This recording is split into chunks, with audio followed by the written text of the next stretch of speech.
Duboko ispod planine Plješevice nalazio se vojni kompleks koji je decenijama bio jedna od najčuvanijih tajni Jugoslavije.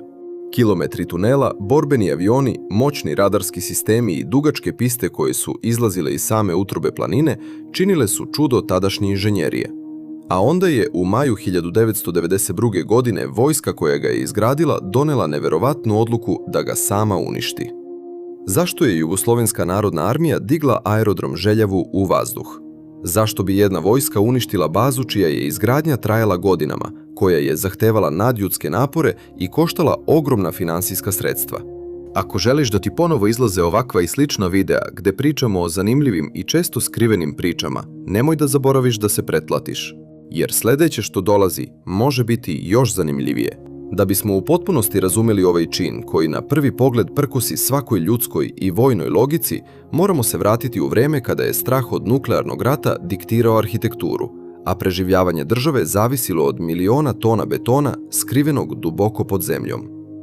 Vojni aerodrom Željava nalazio se na jednoj od geostrateški najvažnijih tačaka bivše Jugoslavije. Smešten u samom severnom podnožju planine Plješevice, nedaleko od grada Bihaća, ovaj objekat se danas nalazi tačno na graničnoj liniji koja razdvaja Republiku Hrvatsku i Bosnu i Hercegovinu. Izbor ove specifične lokacije nije bio nimalo slučajan, niti je bio vođen isključivo prirodnim lepotama pejzaža.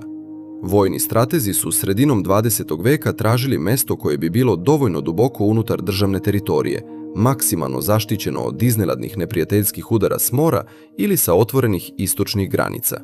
Planina Plješevica je tu pružala apsolutno idealan geomorfološki štit. Njen tvrdi dolomitni krečnjak bio je prava noćna mora za građevinare i inženjere koji su morali da ga probijaju, ali je istovremeno predstavljao savršen prirodni oklop protiv neprijateljskih aviobombi. Sa ove tačke, u samom srcu Jugoslavije, borbeni avioni su mogli izuzetno brzo da polete, da presretnu nepoznati cilj bilo gde na granici i da se vrate u nedodirljivo okrilje planine pre nego što neprijatelj uopšte stigne da uzvrati udarac. Ovaj grandiozni i ambiciozni projekat rođen je sredinom 50. godina 20. veka, u samom jeku hladnog rata. Zbog svoje izuzetno specifične i osetljive pozicije između država NATO alijanse na zapadu i zemalja Varšavskog pakta na istoku, Jugoslavija se neprestano plašila iznenadnog napada sa obe strane. Vojne procene koje su tada rađene bile su izuzetno sumorne. Verovalo se da bi u slučaju direktnog i masovnog napada sa istoka, postojeće vazduhoplovne baze u Somboru i Batajnici bile gotovo potpuno uništene za manje od 20 dana borbe. Jugoslaviji je očajnički bio potreban neprobojni bastion. Uzletno-sletne staze i složeni podzemni tuneli pod kodnim imenom Objekat 505 ili u vojnom žargonu jednostavno Klek počeli su da se grade 1959. godine pod velom najveće moguće vojne i državne tajnosti. Glavni projektanti ovog inženjerskog poduhvata bili su eminentni stručnjaci poput inženjera Dragoslava Sobotke, doktora Kodelje i Vladimira Smirnova. Radilo se u 3 smene, bez ikakvog prestanka, uz angažovanje stotina radnika koji su potpisali ugovore o poverljivosti. Kako bi se oslobodio ogroman prostor neophodan za bazu i obezbedila tajnost, lokalno selo Baljevac u potpunosti je iseljeno i doslovno izbrisano sa geografske karte. Kada su snage Varšavskog pakta 1968. godine tenkovima ušle u Čehoslovačku, projekat u Jugoslaviji je drastično ubrzan iz straha od prelivanja sukoba na Balkan, pa je aerodrom iste godine u neverovatnoj žurbi zvanično postao operativan. Ono što je stvoreno ispod Plješevice bilo je pravo inženjersko čudo, o kojem su se kasnije ispredale urbane legende. U samoj utrobi planine izdubljeno je čak 3,5 km podzemnih galerija i tunela koji su bili logično i precizno međusobno povezani u obliku slova M. U ove masivne osvetljene tunele vodila su 4 glavna ulaza, od kojih su 3 bila prilagođena tačnim siluetama borbenih aviona, a štitila su ih armirano-betonska pancirna vrata, teška i do 100 tona, dizajnirana da se ne mogu lako probiti. Unutar kompleksa komotno je moglo da se smesti između 58 i 60 borbenih aviona, pretežno najmodernijih lovaca koje je vojska u tom trenutku posjedovala. Važno je naglasiti da avioni nisu palili svoje mlazne motore unutar planine, kako bi se izbeglo gušenje ljudstva. Oni su pažljivo pomerani pomoću specijalnih električnih vozila kako bi se sprečilo nakupljanje smrtonosnih izduvnih gasova. Visokozapaljivi kerozin dopremao se impresivnim podzemnim naftovodom dugim 20 km, direktno iz vojnog skladišta skrivenog na brdu Pokoj kod Bihaća. Baza je bila mali podzemni grad. Raspolagala je sopstvenim snažnim generatorima za struju, složenim sistemom klimatizacije sa 13 masivnih komora za pročišćavanje vazduha, operativnim komandnim centrima, potpuno opremljenom operacionom salom za ranjenike, velikom kuhinjom i ogromnim zalihama hrane. Ti resursi su omogućavali garantovano preživljavanje za 1000 ljudi punih 30 dana u uslovima apsolutne vojne izolacije. Izvan zaštićene hladne planine, čitav podzemni kompleks bio je povezan sa 5 dugih poletno-sletnih staza koje su se ukrštale u podnožju. Kao i svaka tajna vojna baza obavijena velom državne misterije, Željava je decenijama unazad predmet raznih teorija. I danas društvenim mrežama, portalima i forumima kruže brojne priče o njenoj ceni i skrivenoj nameni, od kojih su mnoge potpuno netačne i filmski preuveličane. Najčešće se u narodu navodi da je Željava bila najskuplji vojni projekat Jugoslavije, koji je koštao enormnih 8,5 milijardi dolara, uz popularnu opasku da se tim istim novcem mogao izgraditi modern autoput kroz celu državu. Iako zvuči dramatično, vojni istoričari jasno navode da je tačnu konverziju ondašnjih dinara i klirinških dolara gotovo nemoguće precizno izračunati. Oni tvrde da je ta basnoslovna cifra najverovatnije preuveličani medijski mit, premda je baza svakako crpela nestvarno veliki deo vojnog budžeta i bila nezamislivo skupa. Također je konstantno prisutan i mit da se u najvećoj dubini baze u tajnosti sprovodio jugoslovenski svemirski program ili da su se tamo krila postrojenja za nuklearna istraživanja. Ništa od toga, međutim, ne potvrđuje nikakva arhivska građa niti svedočenja. Ali ono što jeste neosporna, fascinantna i potvrđena činjenica jeste neverovatna izdržljivost ovog objekta. Konstruktori su projektovali objekat 505 sa neverovatnom preciznošću da izdrži direktan pogodak atomske bombe snage 20 kilotona, što je direktan ekvivalent sili razornoj bombi bačenoj na japanski grad Nagasaki, i to bez ikakvog urušavanja unutrašnjih radnih galerija u kojima bi boravilo ljudstvo. Na ovom fascinantnom, hladnom aerodromu svoj dom su našle samo one najelitnije jedinice jugoslovenskog ratnog vazduhoplovstva i protivvazdušne odbrane. Glavnu i udarnu okosnicu činili su pripadnici 117. lovačkog avijacijskog puka, koji je obuhvatao 124. i 125. eskadrilu, naoružanu tada modernim lovcima MiG-21. Njihova osnovna namena bila je brzo presretanje i lovačka zaštita čitavog zapadnog vazdušnog prostora. Pored njih tu je neprestano dežurala i 352. izviđačka avijacijska eskadrila, usko specijalizovana za opasno aerofoto i radarsko snimanje granica. Biti pilot na aerodromu Željava smatralo se vrhuncem vojne karijere i pitanjem ogromnog profesionalnog prestiža, do te mere da je čitavo jedno naselje u Bihaću nazvano Harmani izgrađeno isključivo za oficire Željave i njihove porodice. Uz ratnu avijaciju, neodvojivi i vitalni deo ovog sistema bio je i 51. bataljon vazdušnog osmatranja, javljanja i navođenja, koji je bio stacioniran visoko iznad same baze na 1650 metara visokom vrhu planine nazvanom Gola Plješevica. Tamo su, uprkos surovim vremenskim uslovima, bili instalirani moćni britanski radari marke Marconi sa zastrašujućim dometom od preko 400 km, koji su izolovano iz dana u noć precizno nadgledali vazdušni prostor daleko preko granica, duboko u teritoriju Italije, Austrije i Mađarske. A onda je osvanula ratna 1991. godina, koja je iz temelja promenila apsolutno sve. Sa početkom dramatičnog političkog i oružanog raspada Jugoslavije, geostrateška logika Željave se preko noći srušila. Moćna, skupa baza koja je godinama pažljivo osmišljavana, građena i pozicionirana da složno brani jedinstvenu državu od velikog, zajedničkog spoljnog neprijatelja, iznenada je postala smrtonosno oruđe u krvavom unutrašnjem sukobu njenih sopstvenih naroda. Tokom ratnih dešavanja u Hrvatskoj, letelice sa Željave su aktivno učestvovale u borbenim misijama.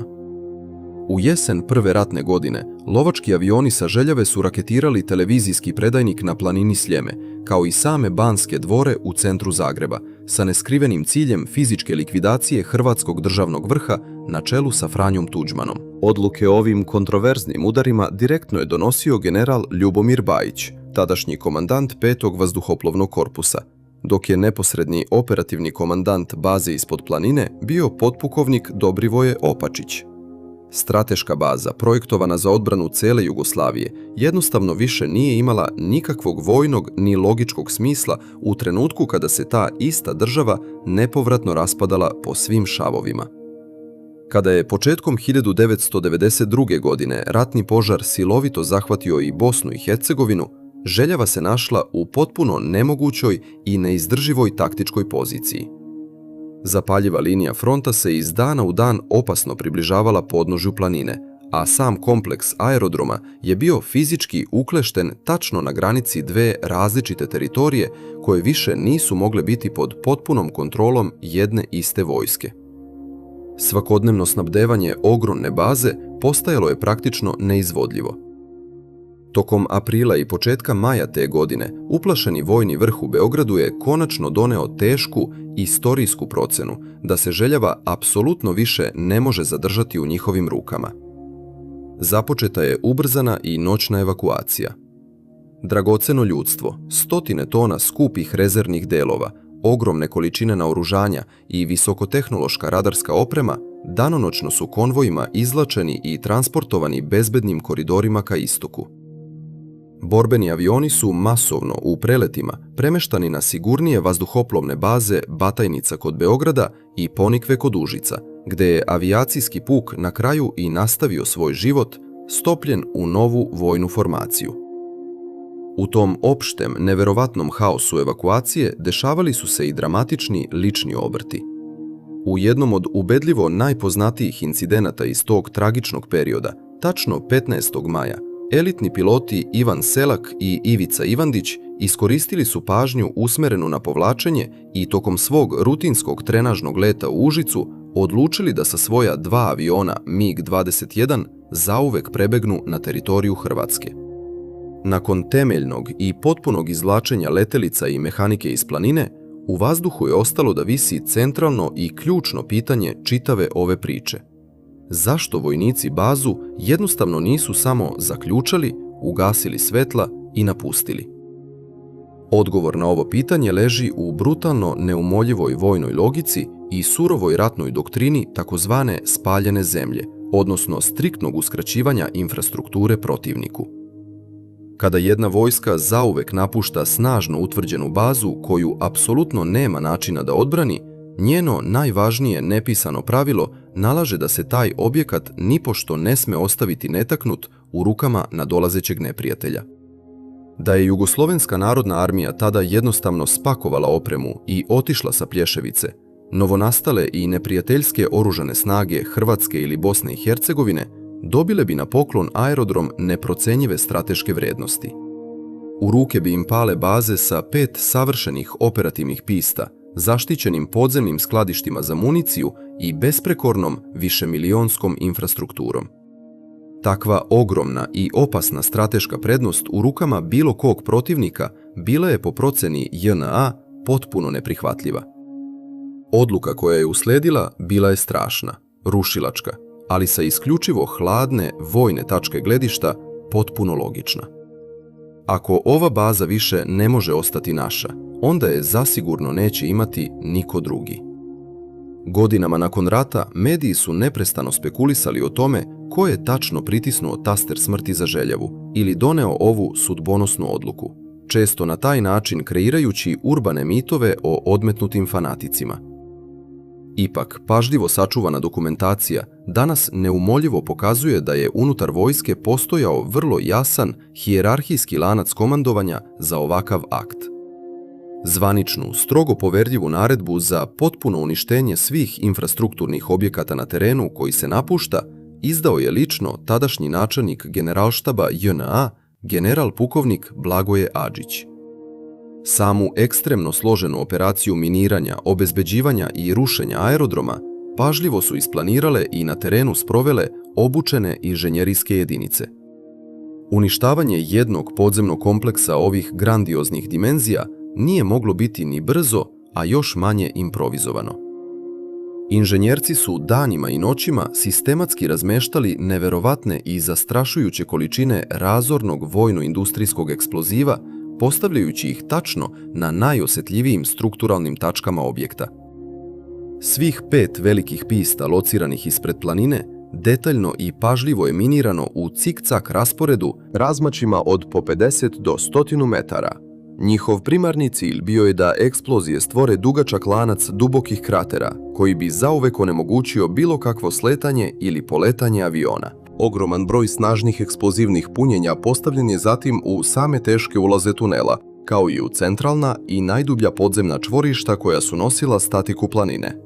Završni, apokaliptični čin ove višedecenijske drame odigrao se u rano oblačno jutro u subotu, 16. maja 1992. godine.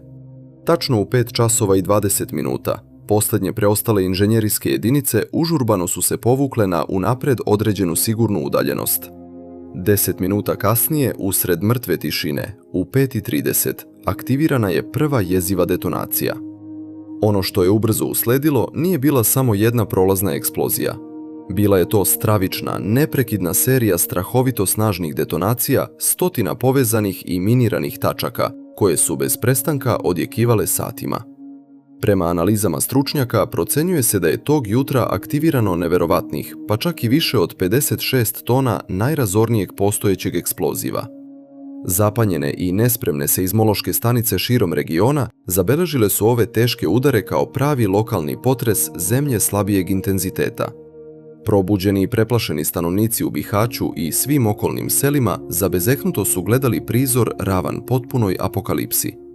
Iz obronaka do tada zelene i mirne plješevice nezaustavljivo se dizao crni, neverovatno gusti dim, dok je plamen iz uništenih podzemnih ulaza gutao sve pred sobom i dostizao zastrašujuće visine spajajući se sa nebom.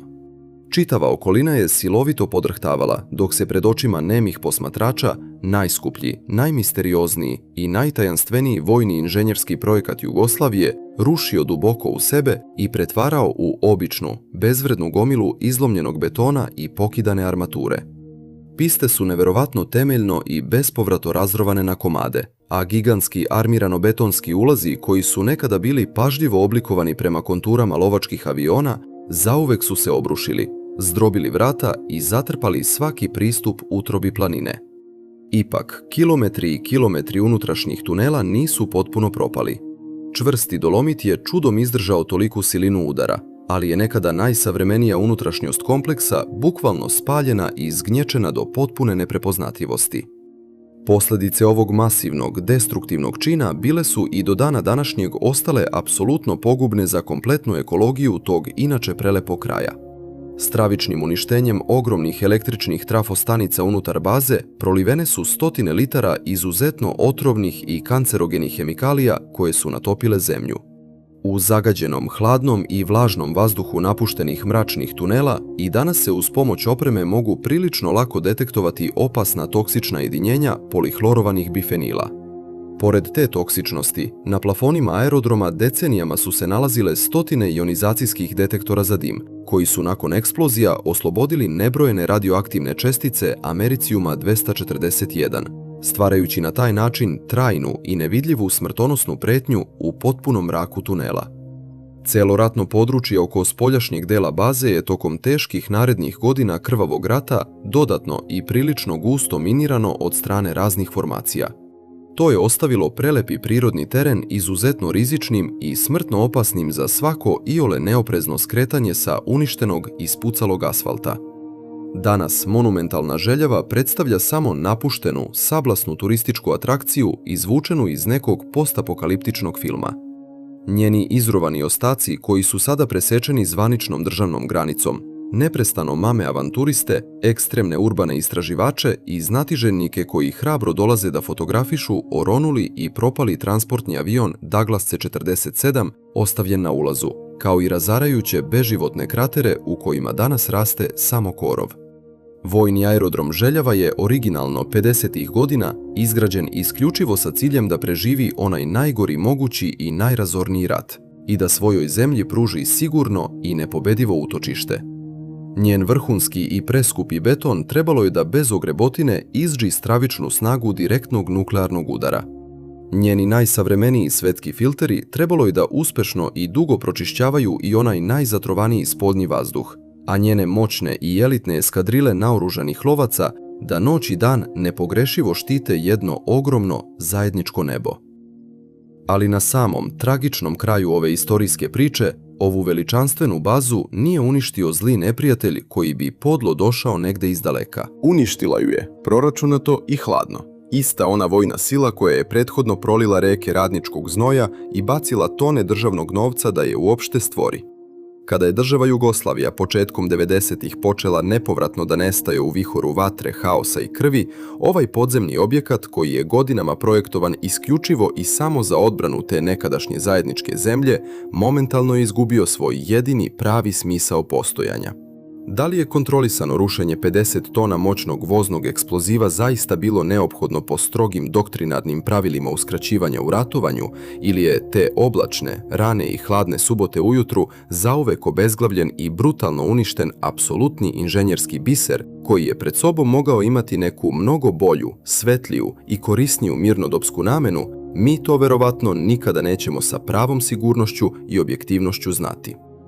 Definitivan odgovor na sva ova pitanja ostao je za istoriju zauvek zakopan duboko ispod neprobojne hrpe smrvljenog armiranog betona i mračne, neprirodne tišine koja danas neometano gospodari razorenom utrobom ponosne planine Plješevice.